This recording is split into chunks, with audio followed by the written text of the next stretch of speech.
Nothing I like better than taunting my enemies. Quote by the Vulture. Amazing Spider-Man, Volume 1, Issue 2 is the second issue of Amazing Spider-Man. Duel to the death with the Vulture. New York City is being terrorized by a new criminal called the Vulture. He is equipped with artificial wings that allow him to swoop down on his victims, snatch their valuables, and fly away before they know what is happening. Nobody has been able to photograph him, and J. Jonah Jameson needs pictures to illustrate his Vulture feature article for Now magazine. Peter Parker decides to try to photograph the criminal in action. Selling the photographs will help him and his Aunt May make ends meet. Well, so the Park Avenue Jewelry Exchange is moving $1 million worth of diamonds to their new offices across town. Eh? It shouldn't be hard for the Vulture to get his hands on those gems. They'll probably be expecting me to try something, but I'll get those gems in a way that no one would ever suspect. Even Spider-Man wouldn't have a chance of stopping me. Meanwhile, the Vulture is abandoned Silo, his Staten Island hideout, making plans to hit the Park Avenue Jewelry Exchange. As he flies over the city, he is spotted by Spider-Man, who is equipped with a miniature camera once owned by his late Uncle Ben. Spider-Man manages to take some photographs of the Vulture, but the Vulture sees him, attacks him from behind, knocks him out, and dumps him into the water tower.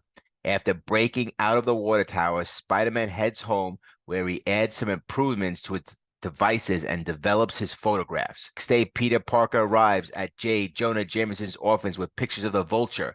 The publisher is very impressed and pays him well.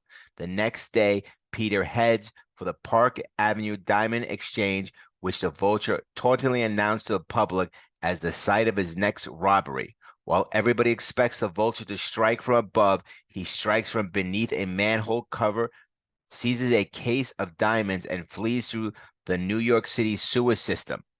Spider-Man uses his spider sense to track him down and wins their battle with an anti-magnetic inverter, a device he built to counteract the magnetic power that the Vulture uses for flight.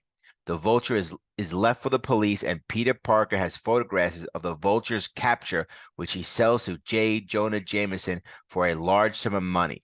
Peter and Aunt May are able to make ends meet. While in a lonely cell, the Vulture has a slightly different opinion of our hero. I wouldn't be here if not for the accuser, Spider-Man. But sooner or later, I'll get free and I'll develop a flying power that he cannot overcome. And then Spider-Man, it will be my turn to gloat. The uncanny threat of the terrible tinkerer. Peter Parker is busy in the Midtown High School science lab when Mr. Warren introduces him to Professor Cobwell. The professor needs an assistant for the weekend, and Peter Parker comes highly recommended. The next day, Peter runs an errand to the Tinkerer repair shop where Professor Cobwell has left a radio to be fixed. But in the basement of the shop, a group of what are apparently extraterrestrials have a placing spy devices into the radios of certain customers. The spy devices eventually enable them to estimate the Earth's strengths and weaknesses in secrecy before they strike. Spider-Man's spider senses detects an odd kind of radiation emanating from the shop basement. Later, this same kind of radiation detected from the radio brought back to Professor Cowell's laboratory.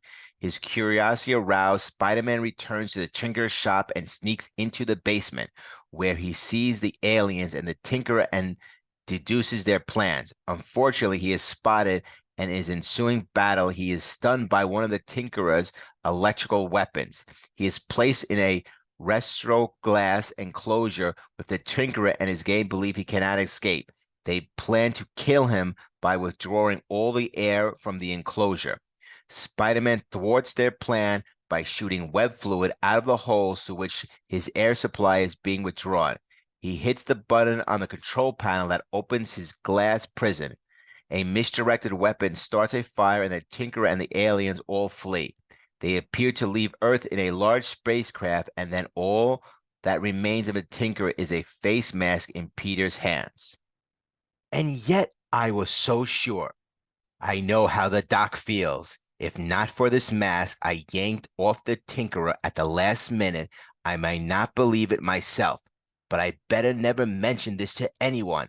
It would be too hard to explain how Peter Parker knows so much about Spider-Man's adventures.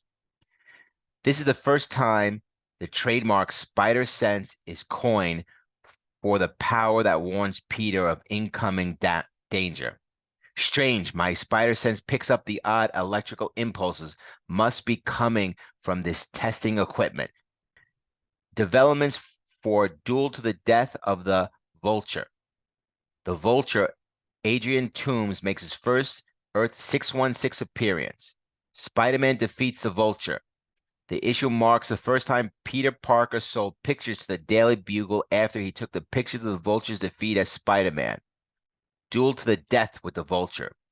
The story is expanded upon in Amazing Spider-Man Volume 3, 1.2, and Amazing Spider-Man Volume 3, 1.3.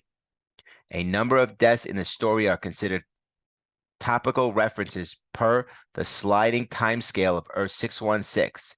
These details are the type of camera that Peter uses. The technology used allows Vulture to fly as well as magnetic inverter. Although unnamed here, the secretary of the Daily Bugle is Eleanor Brandt. She is first identified in Untold Stories Spider-Man 12. That story explains what happens to her following this story. In this story, Peter asked Jameson to keep his name a secret and to credit his photos to a staff photographer. This was an attempt to prevent his classmates from making a connection between Peter and Spider-Man. Eventually, he revealed he was taking photos for the Daily Bugle during a class presentation as seen in Untold Tales of Spider-Man 11. Vulture's costume sports a tail seen on the cover and is in most panels within the issue. The tail shows up again on the cover of Amazing Spider-Man 7. Developments of the uncanny threat of the terrible Tinkerer. The Tinkerer, Phineas Mason, makes his first Earth 616 appearance. Although not named, Quentin Beck, later to become Mysterio, makes his first canon appearance in Earth 616. Professor Cobwell, first appearance. A number of details in the story are considered topical references per the sliding timescale of Earth 616. These details are any reference to Tinkerer specifically fixing radios. Amazing Spider-Man Volume 3, 1.4 states that Peter has sent to get Professor Cobwell's antique radio repaired. Likewise, should the price of the Tinkerer's repair jobs 10 cents be considered topical. The aliens in the stories are revealed to be criminals disguised, and entire thing was a charade to throw off anyone who might discover their operation. The fact was explained in the Peter Parker Spectacular Spider-Man 51. The same issue reveals that one of the crooks is Quentin Beck, who has become Mysterio in Amazing Spider-Man 13. Peter Parker's part-time job with Professor Codwell short-lived the details of how he loses his job and revealed in Spider-Man Volume 3, Issue 1, Amazing Spider-Man Volume 3, Issue 5. Spider-Man's belt camera, first appearance. Spider-Man's utility belt, first appearance. Anti-magnetic inverter, first appearance. Continuity notes. This issue is technically the first in comic book history to feature the traditional corner box. It was Steve Ditko's idea of featuring a corner box spotlighting Spider-Man. Stan Lee liked it so much he had Jack Kirby do the same thing for the cover of Fantastic Four 14. However, in the month of the release of these two books, Fantastic Four came out earlier, for which it usually gets credit of being a comic issue that introduced the corner box. The cover logo was redesigned by Saul Brodsky and Artie Smick by repositioning letters from the logo of Volume 1, Number 1, and redrawing the webbing. The cover of the issue is one of the 32 that appear in the comic collection from the 2000 video game Spider-Man. Amazing Spider-Man Volume 1, Issue 3 is the third issue of Spider-Man, which is coming next.